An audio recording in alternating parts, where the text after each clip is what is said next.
সেদিন সকালবেলায় ব্রেকফাস্ট করে এদিকে লেগে পড়েছি আমি আমার কেক বানানোর কাজে। তারপর স্নান টান করে লাঞ্চ করতে বসে পড়লাম। লাঞ্চে ছিল শাক, মাছ চচ্চড়ি, তারপর এদিকে আমি পরিণীতাও দেখছিলাম আর মা বানিয়েছিল দই কাতলা। তারপর একটু ফল টল খেয়ে দেখতে বসেছি বহুরূপী। কবে এর থেকে দেখবো দেখবো করে দেখাই হচ্ছিল না। ভাইয়ের সেদিন ছুটি ছিল তো দেখতে বসে গেছি আর সাথে আইসক্রিম খাচ্ছিলাম।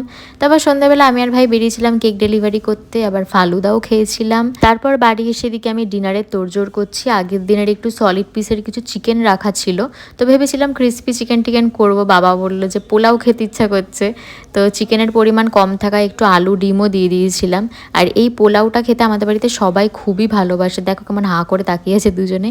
মানে মাটন পোলাও হোক, নর্মাল ডিম পোলাও হোক, চিকেন পোলাও হোক, তবে যা বুঝলাম এরকমভাবে চিকেন পোলাওটা খেতে বেশিই ভালো লাগলো, কেননা ছোটো ছোটো পিস চিকেন তো বেশ ভালো মশলা ঢুকেছে। তো ভালোই ডিনার হলো। তারপর আবার একটু জলজিরা কোল্ড ড্রিঙ্কসও খেলাম। ভাই ওদিকে দেখছেন নন্টে ফোনটে।